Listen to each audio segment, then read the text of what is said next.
Buen día, ¿me escuchan? Buen día, ¿qué tal? Sí, sí, se escucha. Profe, ¿se escucha? Perfecto, ahí esperamos unos segunditos más y comenzamos. Están ingresando todavía.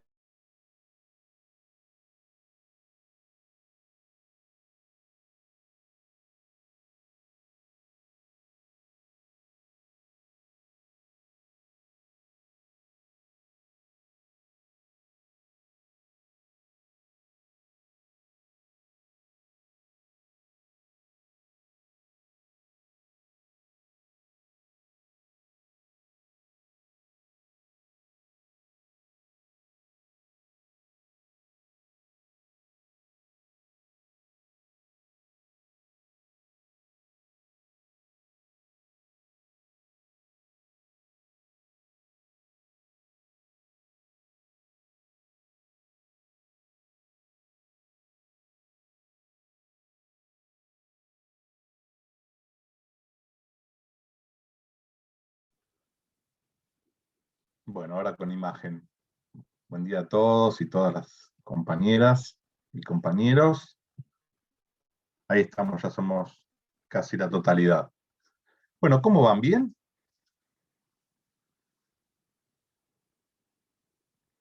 ¡Qué silencio! Hay silencio de radio, ¿qué pasó? Espero que vayan bien, Bien, bien. ¿no? O Bien, una profe. seña, algo. Estoy medio jodido de la garganta, no puedo hablar. Bueno, eso es por gritar tantos goles de la selección ayer, seguramente. Fue por eso, fue por eso. Sí, sí. Bueno, chicos, hoy, como yo les decía el día viernes, vamos a continuar con otras formas de extinguir las obligaciones, en donde nos vamos a relacionar con un instituto que parece muy simple de lectura, pero tiene mucha incidencia práctica, que es la innovación, y que esta innovación lo que implica es una relación con otras figuras similares, ¿sí? Que ustedes ya han visto, lo vieron el martes pasado con el doctor Ambos, que era el tema de la cesión. Ustedes piensen lo siguiente como para hacer una introducción al tema. Ustedes piensen en una obligación. La obligación, como tal, un acreedor, un sujeto deudor, lo que hace es marcar un camino que se llama el plan prestacional. Esto es, bueno, el deudor sabe qué es lo que tiene que cumplir, cómo, cuándo, ¿sí? Y en qué modalidad o bajo qué forma, ¿sí? Y el acreedor también. Si hay establecido algún tipo de modalidad de la obligación, y acá cuando hablo de modalidad es un cargo, una condición o un plazo, ¿sí? Esto constituye, ¿sí? Un accesorio dentro de la propia estructura de la obligación que hace que esa obligación esté supeditada al cumplimiento de algo, que puede ser un plazo, le hace la fatalidad del cumplimiento del plazo, o que se cumpla algo que eventualmente podría producirse, aunque lo desconocemos, o que se realice algo, ¿sí? Como por ejemplo la construcción de un busto o una placa conmemorativa de una persona para yo poder obtener una cosa que me es entregada por el beneficiario. Entonces, sobre esta estructura del plan prestacional o plan obligacional, nosotros lo que vamos a analizar es lo siguiente. Nosotros lo que tenemos que ver es, bueno, hasta qué punto yo puedo, dentro de lo que es la estructura de la obligación, modificarla de manera tal que yo no altere la obligación original o eventualmente modificarla de tal manera que esa obligación original ya no sea más una obligación. ¿Por qué? Porque se creó otra. Entonces, Si vamos a lo que serían las unidades 1, 2 y 3, eso que cuando uno empieza a leer, a estudiar la materia y que muchas veces lo lee y dice, ah, qué sencillo, pero por ahí en la práctica no encuentran el ejemplo adecuado, fíjense lo siguiente. Nosotros sabemos que las obligaciones nacen para ser cumplidas y nacen para ser cumplidas entre los sujetos que se obligaron. Es decir, los efectos de las obligaciones se producen entre estos dos sujetos o estos dos polos de la obligación, ¿sí? Pero rige el refrán, ¿sí? Como si fuera el refrán popular, los de afuera son de palo. Es decir, las obligaciones producen efectos entre acreedor y deudor, y o los sucesores a quienes se les transmiten. Y dentro de esa transmisión, ustedes lo que tienen que tener en cuenta son las dos variantes. La transmisión por actos entre vivos y por actos de última voluntad, sea por fallecimiento, por sucesión, en definitiva, por la muerte de una persona. Si entendemos esto, nosotros lo que podemos ver es que puede ser que la voluntad de uno de los sujetos participe de la decisión de querer modificar o transferir o eventualmente pasar el crédito o la deuda a otra persona. Y eso es por acto entre vivos. Y también hay situaciones en donde por el fallecimiento de la persona se transmiten igual, porque muerta la persona se produce la apertura de la sucesión y la apertura de la sucesión provoca la traslación de los derechos que tenía esa persona que falleció a quienes lo siguen, a los herederos, a los sucesores universales. ¿Sí? Esta intro viene de la mano de, bueno, separemos la parte de los muertos, porque eso lo van a ver en más de Netflix, ¿sí? En alguna serie, ¿sí? Lo van a ver en todo lo que es el derecho de familia y sucesiones. Vamos a la parte de entre vivos. Entre vivos, no avivados, entre vivos, existen situaciones en donde yo tengo una obligación, supónganse, yo la tengo a Fiorella de un lado y a Valentina del otro. ¿Sí? Entonces, yo con Fiorella, que la tengo acá, ¿sí?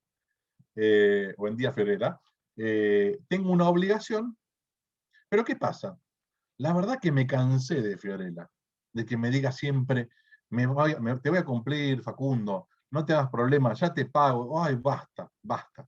Entonces, ¿qué hago yo? Yo quiero irme del país, quiero rajarme, porque la situación no da, porque tengo un negocio afuera, porque quiero cobrar también este crédito, que en realidad yo lo podría ejecutar, pero si lo ejecuto, todavía es peor, porque me va a llevar tiempo. Entonces, ¿qué hago? Busco una alternativa.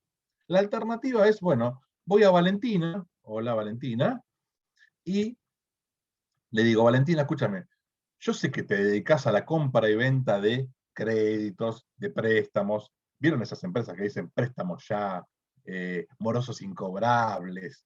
Bueno, ¿qué son? En definitiva, son empresas de dinero, ¿sí? Lo vamos a decir en forma muy benévola, ¿sí? Que compran esos créditos aprovechándose de la situación, pero que está permitido. O sea, es el trabajo, el viejo trabajo conocido como de usurero, pero legal.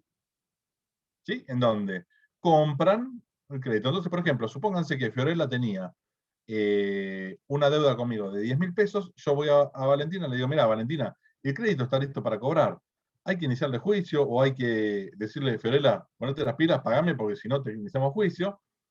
Pero yo quiero desprenderme de esto, de este crédito, porque me quiero ir. Y Valentina me dice, perfecto, Facundo, tu crédito, bueno, son 10.000 pesos, yo te doy 4.000. Normalmente es así como funciona. Y siendo beneficioso me llevo 4.000. ¿Sí? El 40% del crédito. ¿Por qué? Porque todo lo demás, la ganancia que va, la ganancia esperable, ¿sí? La va a obtener Valentina. ¿Por qué? Porque está invirtiendo en este crédito, está comprando este crédito. ¿Sí? ¿Esto qué es? Una compra-venta de un crédito, en definitiva. Es una traslación patrimonial de ese crédito y ahora hay un nuevo sujeto que va a ser el acreedor. Al ser Valentina acreedora de Fiorella, yo le entrego los documentos, el título donde surgía la deuda de Fiorella para conmigo, Y yo me voy y les digo, muchas gracias, chau Fiorella, chau Valentina, me fui, desaparecí, no estoy más. La obligación cambió por voluntad de uno de los sujetos, ¿sí?, en uno de los lados. Pero no se modificó la obligación. Lo único que cambió es quién va a ser el acreedor que va a reclamar ahora. Esto es lo que ustedes vieron como cesión de crédito. ¿Sí? Esto lo explico porque muchas veces los conceptos de cesión de crédito o cesión de deuda se pisan entre sí. ¿Por qué? Porque uno entiende que, bueno, cambia el sujeto, entonces cambió la obligación. Y ojo, no. Lo que tiene que existir es algo bien claro para que una obligación deje de existir y que crea o que cree una nueva obligación. Porque si no, lamentablemente, va a ser la anterior obligación más una nueva. Y acá se puede mandar una macana importante, porque pensando que están extinguiendo una obligación, crearon otra. Y después a llorar de la iglesia, dirían ciertos filósofos del fútbol, ¿sí? En donde ya se vincularon. Entonces, tengan siempre en cuenta esta pequeñita explicación, ¿sí?, para cuando estudien el tema de novación. ¿La novación qué es? Ahora vamos a compartir el power, la segunda parte que yo les decía anteriormente. ¿La novación qué es? Es una forma de extinguir las obligaciones, ¿sí?, pero que va de la mano de algo que es transformador. Al ser transformador, implica un cierto movimiento, ¿sí?, dentro de lo que es la propia estructura obligacional. ¿Me están escuchando bien, chicos? Sí, profe.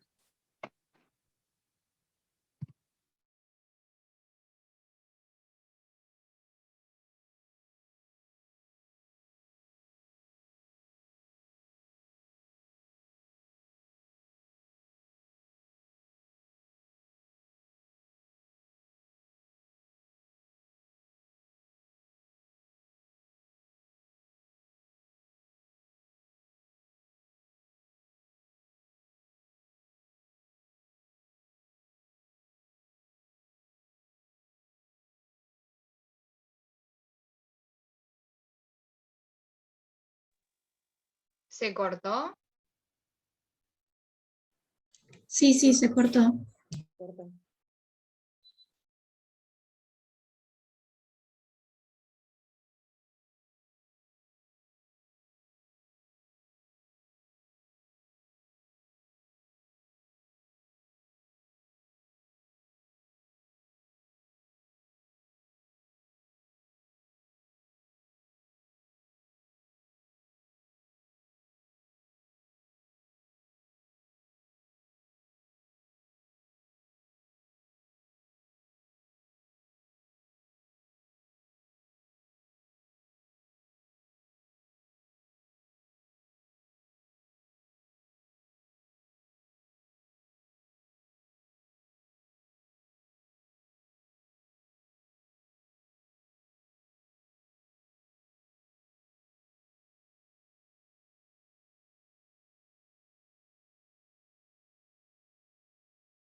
Hola chicos, chicas, gracias por la espera.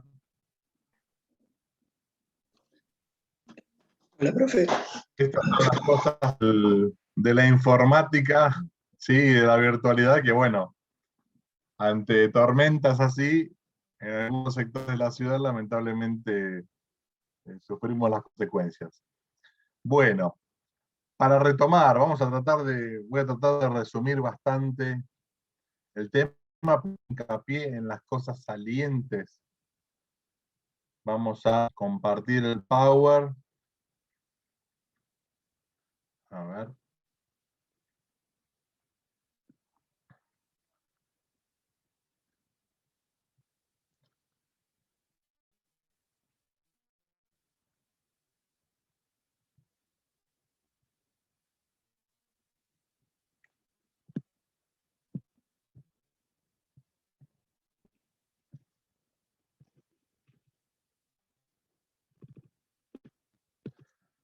Bueno, ahí lo están viendo, ¿no? Sí, sí se ¿Me ve. escuchan? ¿Sí? Sí, Bueno, profe. la innovación. Bueno, la palabra, ¿de dónde viene? Viene del latín, que es novare, renovar, es decir, renovar una estructura. Nosotros lo que vamos a hacer es renovar una obligación, de manera tal en donde nosotros, teniendo una obligación, y en virtud de una intención de las partes, lleguemos al resultado de otra obligación. Es decir, esta obligación le da base y sostén a la nueva obligación, y al darle base y sostén, algo que ya uno va advirtiendo es que si la obligación anterior no es válida, la segunda tampoco lo será. Y si la obligación anterior tiene accesorios garantizando el cumplimiento de la obligación, como por ejemplo cláusula penal, prenda, embargo, si eso no se traslada a la nueva obligación, al haberse modificado la estructura de la obligación, eso perece. ¿Por qué? Por el principio de accesoriedad. ¿Sí? Muerta la obligación principal, muere lo accesorio. ¿Sí? Entonces, sobre esta base, nosotros vemos obligación 1 en función 2, obligación en función de la innovación, se transforma en una obligación 2.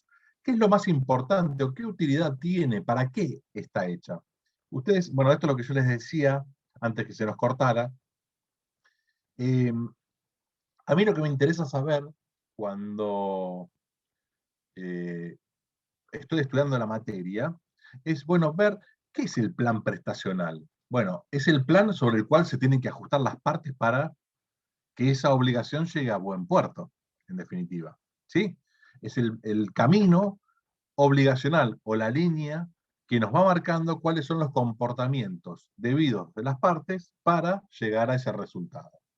Pero muchas veces ese resultado no puede uno acercarse porque el resultado, recuerden algo que ustedes cuando empiezan a ver modos de extinción, lo ven, en donde hay modos que son de corte satisfactorio y otros de corte insatisfactorio. Es decir, los de corte satisfactorio son aquellos que, por ejemplo, obtienen la prestación de vida tal cual como estaba establecido, en su totalidad, en su integridad, ¿sí? Que era el pago, ¿sí?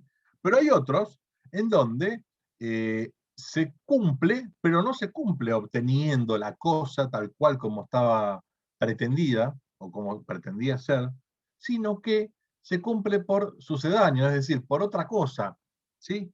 Por ejemplo, el pago por entrega de bienes, que en realidad es la dación en pago, ¿sí? Que en definitiva también va de la mano de otros modos de cumplimiento en donde no son satisfactorios. Pero, ¿cuál es el rol que cubre la innovación? Nosotros lo que vemos dentro del plan prestacional es que la innovación se genera en función de que las partes quieren llegar a que se cumpla la obligación, pero tenemos que modificar o ajustar las condiciones de esta obligación? Las circunstancias, el objeto de la obligación y sobre qué abarca. Supónganse, el mejor ejemplo, lo van a ver en alguna filmina, yo me voy adelantando para que lo tengan.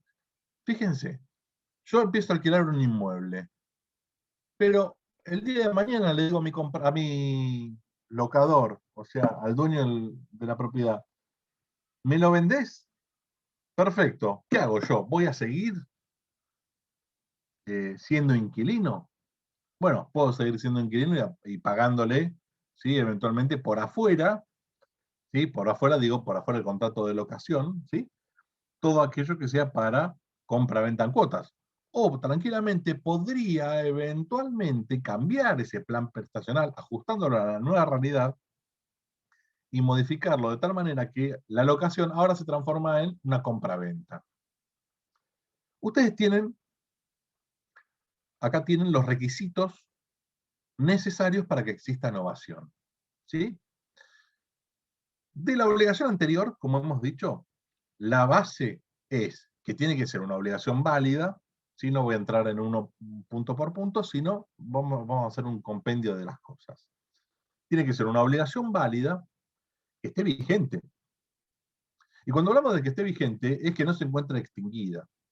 Y ustedes fíjense, qué importante el tema de la no extinción y de las modalidades también, porque en muchos casos, ¿sí? Se supedita, como ustedes ya habrán leído en la parte de modalidades de la obligación condicional, por ejemplo, a que se produzca un resultado futuro e incierto. En algunos casos constituye el derecho, en otros casos lo resuelve, que es la condición suspensiva, por ejemplo, resolutoria. ¿Qué pasa si se cumple ese hecho condicionante y se resuelve la obligación de tal manera que, por ejemplo, si se gradúa mi hijo de abogado, no te entrego la biblioteca de mi estudio? ¿Qué pasó? Se recibió. Chau, no tengo ya el derecho. Y al no tener el derecho, no puedo sostener, por ejemplo, un cambio obligacional entre yo, que era supuestamente el acreedor a condición resolutoria de recibir esa biblioteca, ¿sí? Con otra persona, porque ya no está cumplida la condición para que yo la adquiera. En realidad se cumplió la condición negativa para que yo la pierda. ¿Sí? Entonces, sobre esta base, ¿sí? Nosotros lo que tenemos que tener en cuenta es que la obligación anterior tiene que ser válida y la nueva tiene que ser válida, en principio. ¿Sí? Por ahí, ¿sí? Puede tener algún defecto de estructura. ¿Por qué? Porque se cambia, por ejemplo, la forma, ¿sí? Hay algunas cosas que tienen cosas, cuando digo cosas, digo de algunas formas de vinculación que tienen libertad de formas y otras que requieren, por ejemplo, la escritura pública. Entonces, bueno, la reconversión de una obligación en otra para que la primera deje de existir y exista la segunda, implica varios movimientos. ¿Sí? Y al implicar varios movimientos es lo que yo les decía anteriormente. Si falla algo estructural, tanto en la obligación anterior como en la obligación nueva, no hay obligación. Y van a subsistir las dos obligaciones. Es el gran riesgo que se corre si uno no prevé bien cuáles son las consecuencias. Y las consecuencias van a estar dadas también sobre la base del requisito quizás más importante que tiene la figura de la innovación, que es la intención de innovar, la voluntad de innovar. Esto se llama animus domini, que es el ánimo de renovar y cambiar una obligación en otra. ¿Sí? Con lo cual, la obligación nueva hace a un nuevo vínculo entre las partes que se sostiene sobre otra obligación anterior que ahora, al haber creado esta nueva, deja de existir. Es fácil de entender, pero hay veces en donde nosotros pisamos el palito con algunas cosas. Y para poder cerrar la idea y no pisar el palito, nosotros tenemos que tener en cuenta que la innovación ya no es la decisión de un solo sujeto. Fíjense qué importante lo que les dije antes. ¿Recuerdan lo de cesión? Cuando hablábamos de cesión. Yo decido, ¿sí?, ceder mi posición contractual, ceder mi crédito a otra persona para que lo cobre en su nombre, pero voluntariamente y en forma unilateral. Acá la novación requiere un acuerdo de voluntades. ¿Por qué? Porque es un acto jurídico que requiere la manifestación clara e inequívoca de que las partes quieren extinguir la anterior obligación y crear una nueva. Si no queda bien claro que quieren extinguir la obligación, lamentablemente la obligación anterior va a seguir viviendo. Muchas veces, cuando uno ve instrumentos que después están discutidos en tribunales, ve que no dice las partes acuerdan extinguir la obligación anterior. Muchas veces vemos que dice las partes deciden novar la obligación en otra obligación. El tema está en que esa decisión, o ponerlo así, de novar esa obligación, muchas veces no va de la mano de lo que es la propia figura de la novación. Con esto que les estoy diciendo, si uno no maneja bien el concepto, que es simple la novación, acuerdo de partes con manifestación clara e inequívoca de querer extinguir una obligación y que nazca otra. Si no entiende esto, si no comprende esto, muy seguramente va a entender que hay transferencia de o el lado activo, lado pasivo, o del objeto de la obligación, pero no novación. ¿Sí? Entonces, para manifestarla, no existen, ustedes van a ver acá lo que está subrayado y lo que les acabo de marcar recién. Es un acto no formal, es no solemne, no requiere ninguna forma a los efectos validatorios. Puede ser expreso, puede ser tácito, puede ser probado por cualquier forma, por cualquier medio de prueba. Pero ¿qué pasa? La novación tiene alta incidencia en dos situaciones que al día de hoy las vemos y que tienen muchísima importancia en el comercio. Una es la ley del consumidor, la ley de defensa del consumidor, la 24240. Y otra es la ley de quiebras, ¿sí? En donde la ley de concursos y quiebras establece también la posibilidad de que existan acuerdos de novación de deudas. En la ley del consumidor, todo acuerdo que se haga entre la empresa que presta un servicio, por ejemplo, y el consumidor, siempre tiene que ser de naturaleza restrictiva. ¿Por qué? Porque el consumidor es el débil.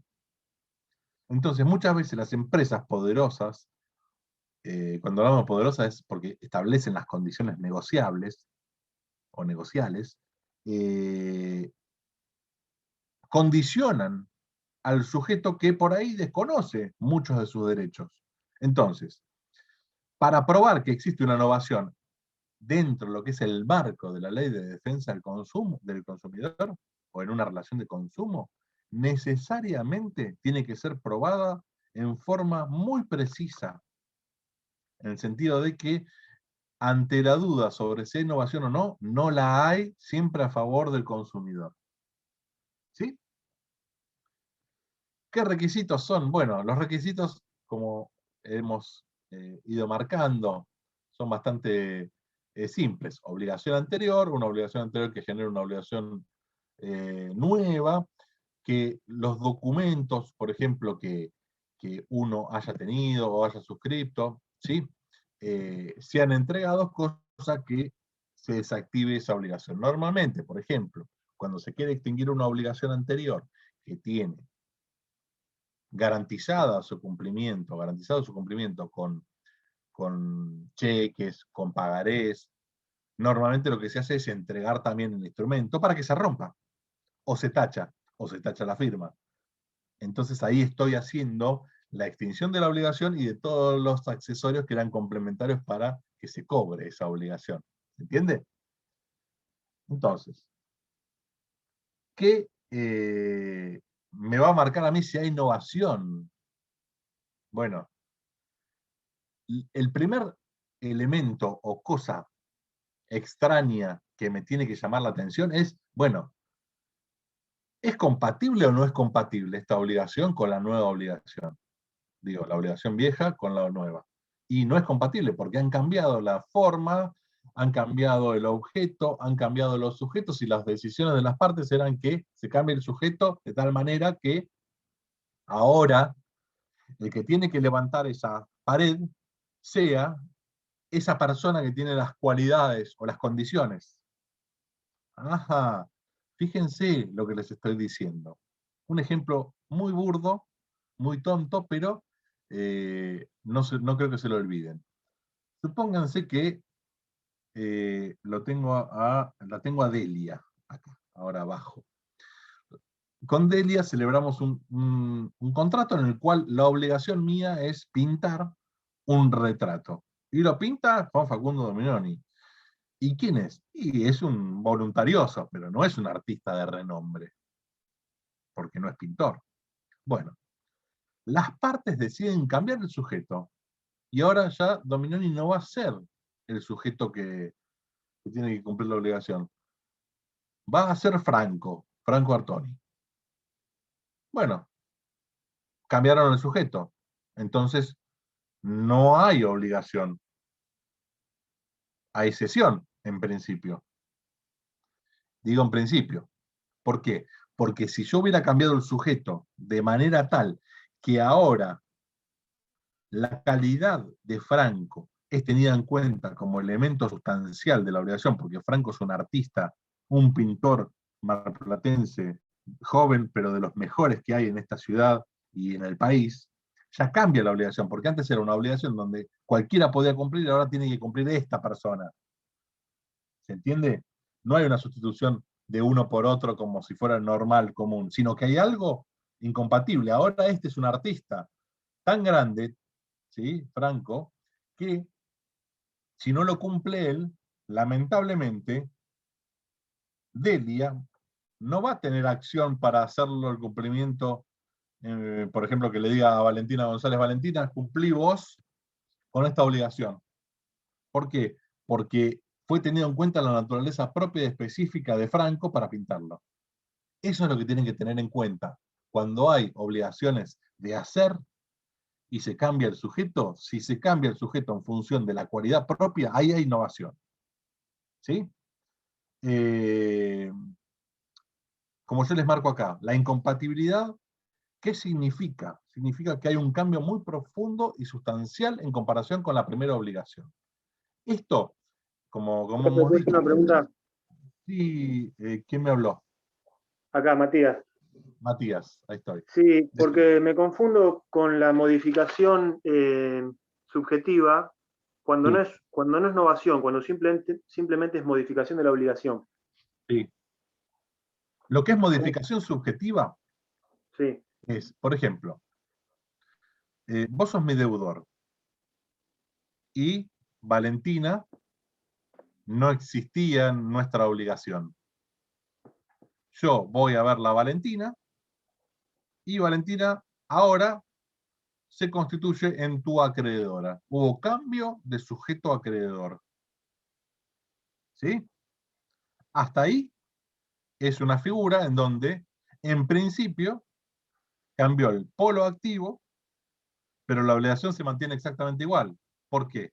Porque vos, Matías, cuando Valentina te reclame, vos podés decir, está bien, Valentina, perfecto, vos me estás ejecutando, pero yo te voy a oponer las defensas que yo tenía para oponerle a Dominoni. Por ejemplo, que yo podía compensarle un crédito, que es algo que vos me comentaste la vez pasada, Matías, y ahora te lo puedo sellar con la respuesta. Vos podés oponerme la compensación por un crédito que vos tenías conmigo. Y Valentina te va a decir, no, un momentito, pero yo soy el acreedor ahora. Y vos, Matías, vas a decir, a mí no me interesa que vos seas la acreedora, porque transfirieron el lado activo, pero a mí no me puede perjudicar esa transferencia. ¿Se entiende? sí. Diferente hubiera sido si con vos, Matías, cambiábamos, o sea, decidíamos voluntariamente extinguir esa obligación para crear una nueva, en donde yo no esté más en esa obligación, ¿sí? ¿Pero por qué? porque la calidad de persona de Valentina hace a la nueva obligación de tal manera que ella sea la única posible acreedora. ¿Sí? Y esto, para poder cerrar la idea, es, ustedes tienen, veo que ya lo han leído y está bueno, ¿sí? Ustedes tienen dos formas de innovación, la innovación objetiva y la innovación subjetiva. Innovación objetiva es cuando cambia el objeto prestacional, el plan de la obligación, ¿sí? El objeto barra prestación. Y la subjetiva cuando cambian los sujetos. Lo importante siempre es la regla. Primero, ver si hay oposición entre la anterior obligación y la nueva. Segundo, si está dudoso, bueno, ver si hubo acuerdo de voluntades para extinguir una obligación y crear una nueva. Si ese acuerdo de voluntades tuvo la intención efectiva de cambiar una obligación por otra de tal manera que la anterior se extinga. Si todo esto llega al resultado, ahí tendríamos una innovación. Fíjense lo que, ahí les puse un mínimo renglón de un fallo de Corte de Mendoza. La innovación se trata de una noción abierta. Es decir, la innovación tiene reglas. El código establece reglas, obvio. Pero lo que no tiene es, esto es así siempre. Sino que efectivamente uno tiene que analizarlo en función de las circunstancias. Fíjense, acá tienen varios ejemplos. Eso les pongo acá con los dibujitos. ¿Sí? Si yo a la obligación principal le sumo un fiador o un codeudor, traigo, por ejemplo, mira, el ejemplo claro, cuando hablamos de, por ejemplo, cesión de deuda. ¿Sí? Muchas veces yo soy el deudor, no tengo un peso. Mi acreedor es, a ver a quién utilizo ahora de ejemplo. A Facundo Amaya. Facundo, ¿cómo te va? Eh, mi acreedor es Facundo. Entonces le digo, mira, Facundo, no tengo un peso. Vamos a hacer lo siguiente. Yo lo voy a traer a Matías para que sea deudor. Y vos me liberás. Si él me liberara, ¿sí? Si Matías me liberara, yo zafé. Hubo cambio de sujeto, ¿sí? Por delegación de sujeto, y porque este nuevo deudor, Facundo, ¿sí? Fue así querido ser tenido en cuenta como único deudor por Matías, porque, por ejemplo, es dueño de una multinacional. Entonces, qué mejor tener a alguien que tenga más patrimonio que otro. Pero Matías tranquilamente podría haber dicho, está bien, pero ¿sabes qué? Ahora, como lo tenemos a Facundo, no lo desobligo al otro Facundo. Entonces tengo a los dos Facundos. ¿Por qué? Porque tengo dos patrimonios para atacar. ¿Sí? Eso no es innovación. Eso sería, por ejemplo, sumar un codeudor, como sería el primer caso que les estoy marcando. ¿Sí? Porque el deudor originario, que soy yo, no se modifica, no me modifiqué. En el punto de cesión de créditos y en lo que es asunción de deuda, ustedes saben, ya por lo menos la semana pasada lo deben haber visto bien con el doctor Ambos, la cesión de créditos transmite el lado activo de la obligación. Y la cesión de deuda, obviamente, el lado pasivo. La diferencia sustancial es que el lado activo, no importa si hay aceptación o no del deudor, pero del lado pasivo, necesariamente tiene que haber un ok del lado del acreedor. ¿Por qué? Porque está en riesgo el cumplimiento de la obligación, y si no sería potestativo del deudor cumplir o no. Imagínense, si yo tengo a una persona que es insolvente, le digo, che, escúchame, vos que sos insolvente, metete en esta obligación, acordamos, y le digo a Matías, Matías, vos que sos mi acreedor, ahora yo no soy más tu deudor, es el insolvente. ¿Qué va a pasar? Obviamente estamos actuando contrario a derecho, contrario a los fines. Eso no es innovación. Eso es eventualmente una transmisión, ¿sí?, de deuda que, si Matías no lo acepta, yo sigo siendo el deudor. Pero hay un supuesto que es la asunción de deuda, que es el típico caso del prestamista o del sujeto bondadoso, pongámosle. Que yo me entero, por ejemplo, a ver, vamos a usar alguien más de ustedes. Perdón que los use, pero los pongo como ejemplos. Lo tengo a Francisco Armoa y a Valentín Baldini, justo. ¿Sí? Supónganse que yo soy deudor de Valentín. Y Francisco se entera que yo soy deudor de Valentín. Pero Francisco no es mi amigo. No lo conozco a Francisco. Francisco se quiere meter en la obligación. Si Francisco va y le dice a Valentín, Valentín, te pago yo la deuda de Dominoni, dame los títulos de crédito donde surjan la deuda, ¿sí? Esto, eventualmente, si Valentín lo aceptara, sería una asunción de deuda, alguien que asume la deuda por otro. Sería un tercero no interesado. ¡Apa! Acá empezamos a ver, fíjense cómo se está relacionando la primera parte con esta segunda. Un tercero que en principio era de palo, pero que porque Valentín lo acepta, ahora se convierte en mi acreedor porque asumió una deuda de un tercero por quien podía no haberlo asumido. ¿Sí? Esta asunción de deuda, no es novación. ¿Sí? ¿Por qué? Porque no hay acuerdo de partes entre Valentín y yo para extinguir la obligación. Hay un acuerdo entre Valentín y Francisco para arreglar el crédito, más no para extinguir la obligación. Porque la obligación sigue existiendo. Ahora Francisco me va a ejecutar a mí. O por ahí no, y me dice, Facundo, toma, te entrego el documento del cual vos eras deudor, pero como, ya que estoy, me tiro una flor, ¿viste? Como sos el mejor docente que tuve en mi carrera, te quería pagar la deuda. ¿Sí? Entonces yo agradecido y bueno, te pongo colorado, por eso no estoy en mi paso. Entonces, bajo esta estructura, ¿sí? Ahí, Matías, ¿se va comprendiendo la situación? Sí, sí, claro. Bárbaro, bárbaro. Sobre esta estructura, fíjense otra cosa importante, ¿sí? Lo que tienen que apuntarle es, la novación tiene que ser tan grosera, tan grotesca en cuanto a lo que es la modificación de la obligación anterior, que haga creer que hay otra obligación. Eso lo dije en términos muy vulgares. En términos finos es, por más que yo modifique la obligación y diga, bueno, ahora me la vas a pagar en cuotas. Bueno, ahora en vez de pagármelo el vencimiento el día 10 de cada mes, yo sé que vos cobrás el sueldo el día 20, entonces me lo vas a pagar el 30. Si te digo, mira, ¿sabes qué? Se te complica pagarme la obligación en Buenos Aires, pagarme la Mar del Plata. ¿Sí? ¿Yo qué estoy haciendo? Estoy cambiando ciertos elementos de la obligación, pero no estoy cambiando la estructura basal de la obligación. La obligación se sigue manteniendo.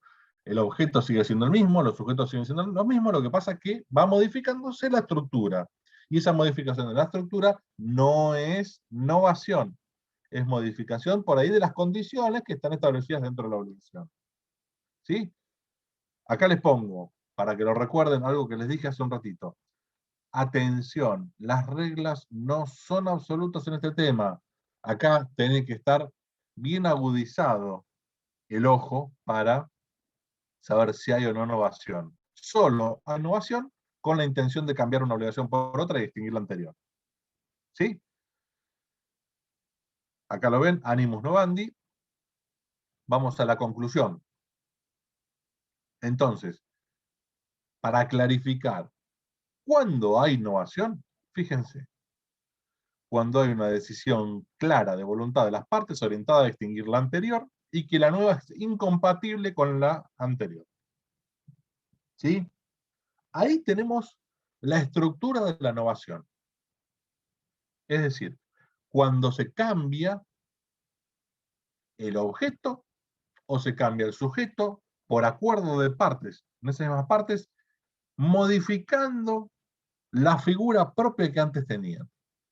Eso solo es novación. Si no, será un cambio de ubicación por ejemplo, de los sujetos. Y acá está el desarrollo, bueno, el 936 y el 937 de la novación subjetiva, es lo que más o menos hemos hablado, lo digo en forma medianamente rápida para no aburrirlos y de paso poder llegar al otro tema. es siempre, vuelvo a repetir, acuerdo de partes para innovar. Si no hay acuerdo de partes, no hay innovación. Y si hay modificación de sujetos, ¿sí? Aunque haya alguna aceptación, eventualmente, por cambio de deudor, ¿sí? Tienen que tener en cuenta la inversa. Es decir, el cambio de deudor necesita el consentimiento, que es lo que le va a validar la estructura. Si yo a ese deudor lo saco de la obligación y viene otro, ahí sí hay innovación, porque yo expresé mi consentimiento, no solo acepté, sino que acepté y di el ok para que este sujeto deudor mío no esté más. Y lo liberé. Si sigue estando, no hay innovación. ¿Sí? Fíjense estas palabritas que yo les marco acá en resaltado. Expromisión y delegación. Esto es, son palabras muy técnicas, pero por ahí en algún libro de lectura y en los libros clásicos anteriores también lo ven. La delegación es cuando un deudor, sabiendo que está en el horno, valga la redundancia, ¿sí? Sabe que no puede pagar, bueno, va y le dice al acreedor, mirá, aceptame este deudor para que te pague la obligación. Si lo acepta, me libera. Entonces sería delegación propia. Si lo acepta, pero me dice, sí, Facundo, pero vos quedate, de última, si uno no me paga, tengo el otro, sería delegación impropia. ¿Qué es? Son las dos formas, esto es, no se enrosquen con los conceptos, pero sí entiendan qué significa. Significa esto de bueno, yo te doy el ok, te presto la conformidad para que se vaya el sujeto, perfecto, sería ahí sí innovación. Pero si yo no te doy el ok y vos te quedás, ahí no hay innovación. Ahí hay delegación y se incorporaría un sujeto deudor, que es lo que estamos hablando. ¿Sí? Fíjense lo que les marqué ahora en negrita, ahí al final, que es lo que decíamos anteriormente. Si no hay consentimiento del deudor para hacerse el cambio en la figura de la expromisión o del acreedor en la figura de la delegación, el tercero, como es tercero y paga como tercero. Y al pagar como tercero, ¿sí? Necesariamente él va a tener la opción de reclamar, pero va a tener la opción de reclamar no el todo, sino lo que lo hubiera beneficiado en el pago a esa persona. ¿Se entiende? Innovación objetiva. Fíjense. Un ejemplo clarito. Una obligación de hacer que uno contrata con un arquitecto, que me construya la casa, y después modificamos esa obligación y ahora es una obligación. Bueno, que me dé la casa terminada. Yo me cansé de trabajar, estar relacionado con obreros, relacionado con los gremios, que me llamen y me digan, no, tenés que poner esto esta semana, no, tenés que poner este incremento de esto, no, por el aumento de costos, no, basta. Modificamos la obligación de tal manera que la obligación, que antes era de que me vaya construyendo una casa, ¿sí? Tarea por etapas o trabajo a destajo, ahora me entrega una vivienda terminada. ¿Sí? Esto sería, por ejemplo, una innovación objetiva. Y fíjense, ¿cuál es la diferencia? En realidad parecería ser todo lo mismo. No, no es lo mismo, porque yo no me tengo que hacer cargo de muchas cosas y yo lo que recibo es ya la casa construida, ¿sí? Una vivienda terminada, lo que se llama el contrato llave en mano, y no el contrato de obra, que es plano, agrimensor, arquitecto, maestro mayor de obras, todo eso. ¿Sí? Como acá les pongo, solamente las modificaciones relevantes en el objeto hacen a la modificación de la obligación y hacen a la novación. ¿Sí? Los efectos, obviamente, ¿qué va a hacer? Extinguir la obligación anterior, no existe más, crea la nueva. ¿Por qué? Porque este acuerdo novatorio implica ya que lo anterior no exista. Siendo válido lo anterior, crea sobre esa validez una nueva obligación, la obligación anterior se extingue. Ojo, acá se los marqué así bien en rojo. Yo puedo eventualmente mantener ciertas garantías. Y ustedes me van a decir, uy, pero entonces se me está complicando. No, es muy simple. Si yo tengo, por ejemplo, si yo firmé algún tipo de documento que garantice el cumplimiento de la obligación, si por ejemplo, si tengo una hipoteca sobre esa cosa, si establecí una cláusula penal, ¿sí? Como accesorio, estipulación accesoria, si yo no digo nada, se extingue. Pero yo tranquilamente puedo trasladar las estipulaciones accesorias o las garantías a la nueva obligación. Y si las traslado, ¿sí? Siguen teniendo vigencia.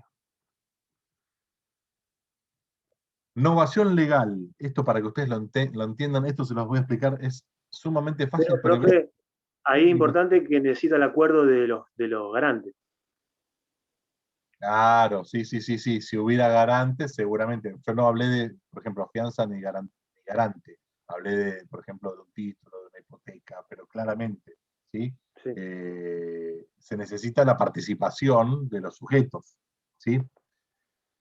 Fíjense este supuesto de innovación legal, hay veces que muchas veces les complica porque son cosas que esto se ha tomado en algunos exámenes anteriores, ¿sí? Eh, pero por ahí ustedes no alcanzan a comprender el instituto en función de que no han estudiado comercial y comercial 3, que son cursos. Para resumírselo claramente y para que ustedes lo entiendan.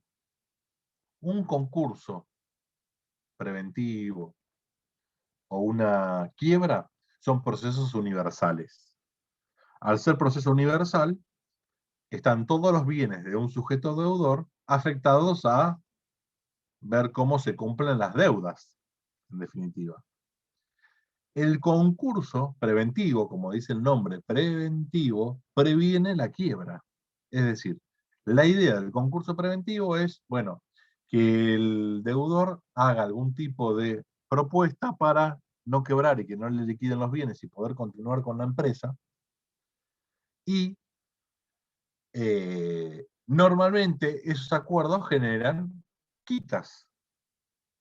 Quitas en el sentido de, por ejemplo, si yo tengo un crédito en donde, por ejemplo, Matías está concursando y Matías me debe 100.000 pesos, muy probablemente en un acuerdo preventivo, Matías ofrezca, bueno, ofrezco pagar a todos los que no tienen privilegio alguno el 60% del crédito. Y yo puedo decir, pará, Matías, a mí me debes 100. Y vos, Matías, me vas a decir, sí, pero vos no tenés ningún privilegio. Y ya lo estudiamos en la primera parte. Entonces, al no tener privilegios, sos un acreedor quirografario, un acreedor común. Y al ser común, yo propongo para todos el 60%. Ah, Matías, haces eso, perfecto. Yo no te acepto. Pero ¿qué pasa? El resto de los acreedores aceptó. ¿Qué ocurre? Hay novación. ¿Novación por qué? Novación legal, porque en la ley de concursos y quiebras, ¿sí?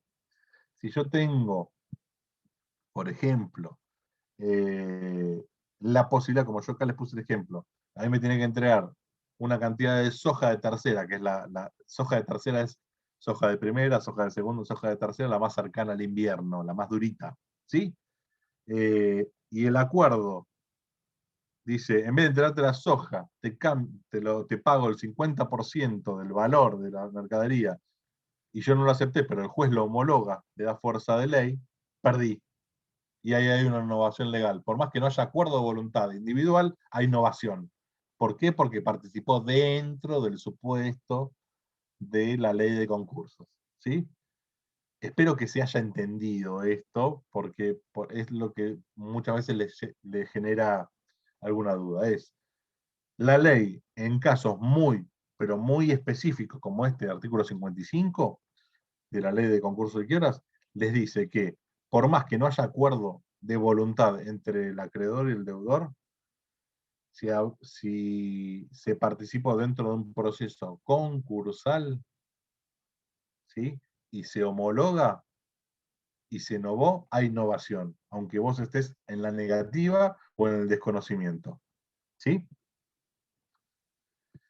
Vamos a la parte final, que también quiero hacer mención de, no recuerdo qué alumna de ustedes, creo que era Lara, vos fuiste, que me habías escrito, Valentina, ¿vos me habías escrito al mail o no?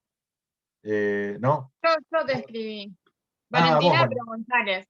Ah, González, ahí está. Bueno, vos, Valen, me habías escrito, me habías dicho que tenías una duda con relación a el tema de Pizarro, ¿sí? Cuando hablaba de, bueno, solidaridad y ciertos modos de extinción de las obligaciones, en específico la renuncia y la remisión. Cuando hablamos de renuncia y remisión, nosotros lo que tenemos que analizar es, o tener en cuenta rápidamente, es que la renuncia es el género y la remisión es la especie. Ya partiendo de esto, nosotros nos vamos a dar cuenta que, bueno, ¿cómo se extinguen las obligaciones? Y bueno, si yo renuncio a mis derechos de acreedor, ¿sí? O eventualmente yo remito a mi deudor.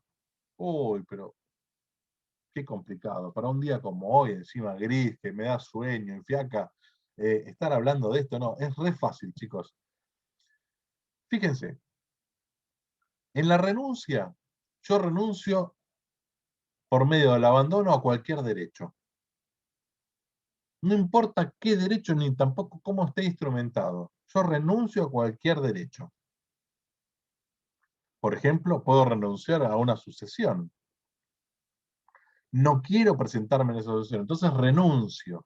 No acepto. ¿Sí? Abandono la posibilidad de presentarme en una sucesión para obtener algo. ¿Por qué? Porque si me presento voy a estar tramitando algo y seguramente mis acreedores me lo van a comer. Entonces, ¿para qué me voy a presentar? Que vayan los acreedores y se arreglen. ¿Sí? En la remisión, yo no estoy abandonando un derecho. Yo lo que estoy haciendo, estoy renunciando al derecho al crédito, al lado activo de la obligación. ¿Entienden la diferencia? En una yo renuncio a los derechos en la medida que yo pueda renunciar, ¿sí? No puedo renunciar a mi derecho a ser padre, por ejemplo, pero sí puedo renunciar a mi derecho a cobrar el crédito a alguien, porque es por acto entre vivos y derecho creditorio. Sobre esa base, ¿sí?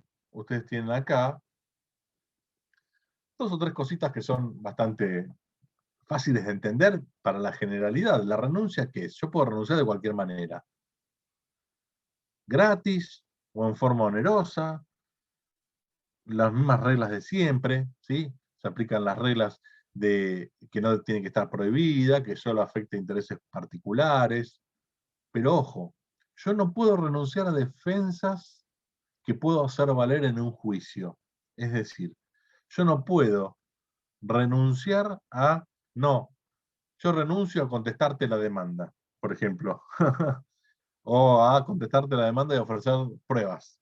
No puedo, porque sería ir en contra del principio de defensa en juicio, que es constitucional. Fíjense, ahí relacioné algo superior, por eso es el no renuncia a defensa anticipada.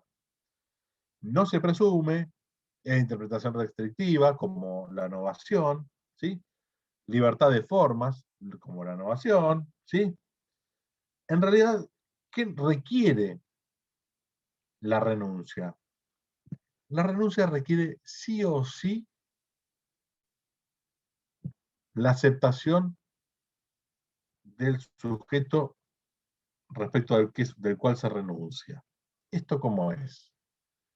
Si yo estoy en un cargo público y renuncio a ese cargo público, necesito el acto administrativo que me diga se tiene por renunciado a de este cargo. ¿Se entiende? Es decir, mi voluntad está plasmada, pero se requiere la aceptación para que se cause la extinción. ¿Por qué es importante? Porque mientras no sea aceptada, puedo retractarla. Y ahí, todos los actos que se han seguido produciendo son válidos entre las partes. Hasta acá es algo simple. Pero yo quiero llegar a esa pregunta que me hizo Valentina, que la vamos a desgranar a continuación de esta filmina. Cuando hablo de renuncia, es un acto jurídico unilateral. ¿Sí? Al ser declarativo, no translativo de derecho, es retractable, como dijimos, es no formal, es de interpretación restrictiva. Pero tienen que tener en cuenta algo. Yo renuncio. La renuncia, ¿ya está dirigida? Sí, claro que está dirigida. Yo renuncio a un derecho. Pero me es necesaria la aceptación de esa renuncia para que ya ese derecho quede consolidado, es decir, que sea irrevocable. Entonces, lo que tienen que tener en cuenta es que la aceptación de la renuncia no es un elemento constitutivo de la renuncia. La renuncia siempre va a ser unilateral. Esto es una discusión que van a ver, depende de los libros, van a ver. Algunos dicen que es un acto jurídico unilateral, otros que dicen bilateral. Acto jurídico, ¿por qué? Porque crean, modifican o extinguen, por ejemplo, derechos y obligaciones. ¿Sí? ¿Qué pasa acá con la remisión de deuda?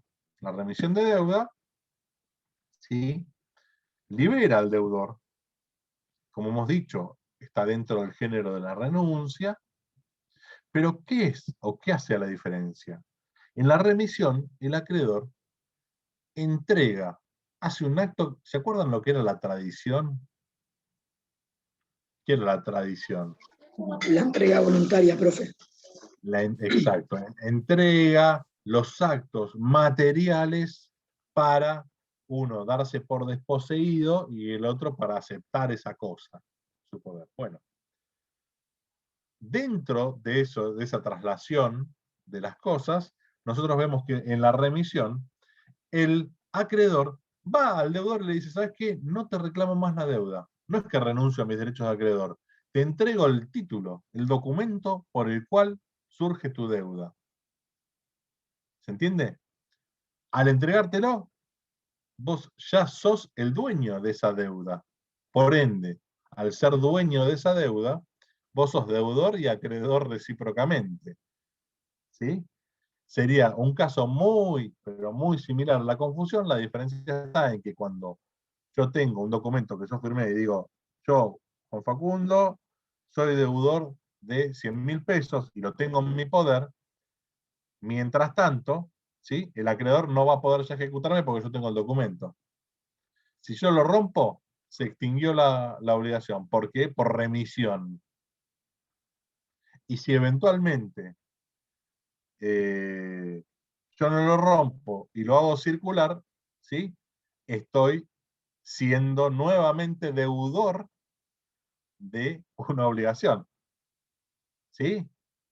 Que puede ser, por ejemplo, en estos casos, para que ustedes lo entiendan, yo firmo con Franco, tengo una deuda de 100.000 pesos y le firmo a Franco un pagaré. El pagaré es para que el portador del pagaré me ejecute a mí los 100.000 pesos de deuda. Pero no dice quién es el acreedor. Y el acreedor se determina con el sujeto que reclama. Yo sé que es Franco porque se lo di a Franco. Pero si Franco lo circuló y ahora viene Juan Pérez y me reclama Juan Pérez, yo lamentablemente tengo que pagarle a Juan Pérez. ¿Por qué? Porque firmé en blanco, porque no puse el acreedor. ¿Sí? Si yo pusiera eventualmente en el documento, cuando recibo la remisión de deuda, ¿sí?, que viene Franco y me dice: toma, Facundo, te doy el pagaré que dice 100.000, y yo le pongo pagaré a Juan Facundo Dominoni, la suma tal, y está firmado abajo, el documento que hizo confusión y se extinguió. Y ya no se puede revalidar ese documento, porque se remitió la deuda, ya no soy más deudor de Franco y además operó un efecto similar a la confusión. ¿Sí? ¿A qué quiero llegar con esto? Fíjense las reglas que van a hablar acá de esto que señalaba con Valentina, que es la pregunta. Ustedes tienen que la remisión de deuda produce y provoca los efectos del pago. Una vez que el acreedor dice, toma, te entrego el documento que vos tengas, para que vos lo tengas, y que hagas lo que quieras, que lo rompas, que lo pintes, todo, me liberó. Pero ¿qué pasa?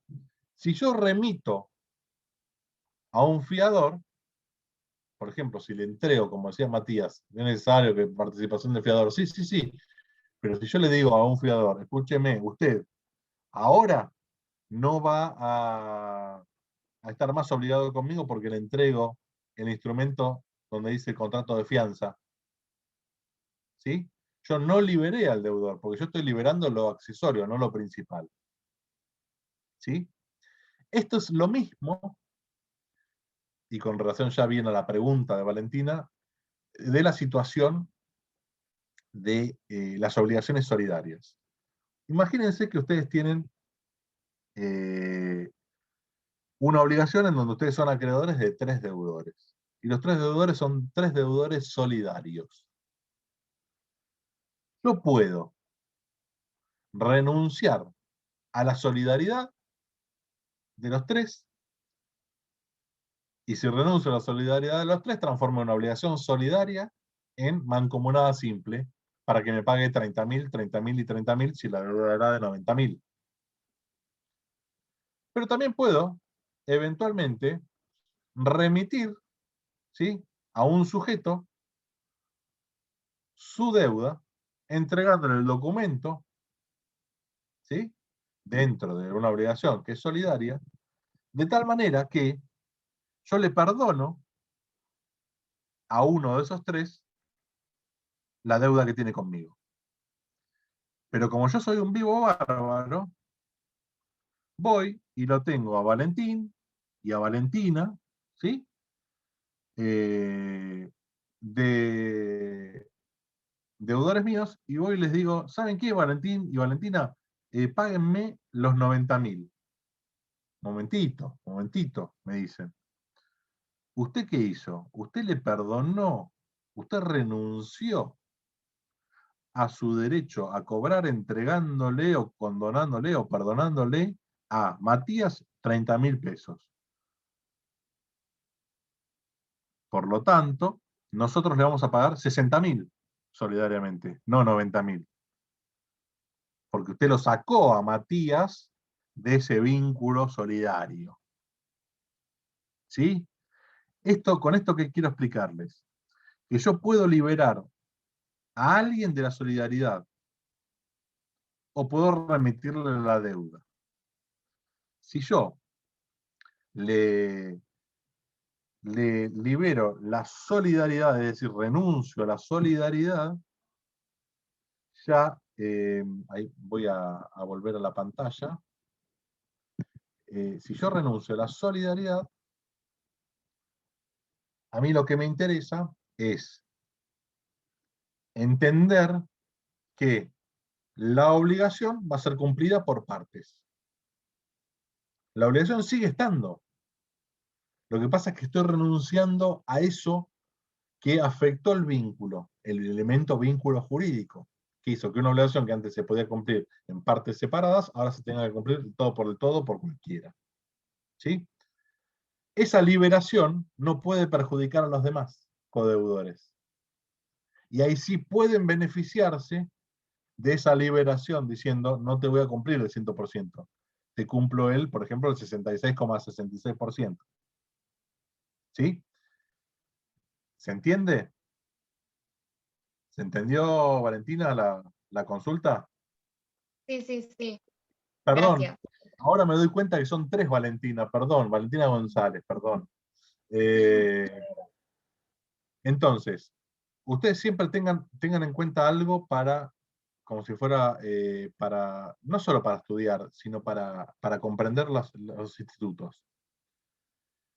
Yo soy dueño, amo y señor, como para los que somos más grandes, aquella novela de los años 80, ¿sí?, Yo soy amo y señor de mi crédito. Yo puedo hacer lo que quiera con mi deudor en la medida de los límites legales. Mi deudor no es amo de su deuda. Mi deudor está obligado por su deuda. Por ende, necesita siempre de mi ok para las cosas. Porque yo soy el acreedor. ¿Sí? Y siendo el acreedor, yo puedo perdonarle la deuda a mi deudor, lo libero, remito la deuda, le entrego el documento, puedo perdonarle la solidaridad, ¿sí? Renunciando a la solidaridad de él para con sus codeudores, compañeros, y él me va a tener que pagar 30.000 y los otros me van a tener que pagar 60.000 solidariamente, o le puedo perdonar absolutamente la deuda, en cuyo caso, yo cuando vaya a reclamarle a los codeudores solidarios, me van a pagar solamente 60.000 y no 90.000. ¿Sí? Ahí vinculamos solidaridad con lo accesorio y específicamente con la renuncia y con la remisión. Bueno, gente, ya nos hemos pasado de la hora, me está marcando que ya estamos pasados. ¿Alguna pregunta?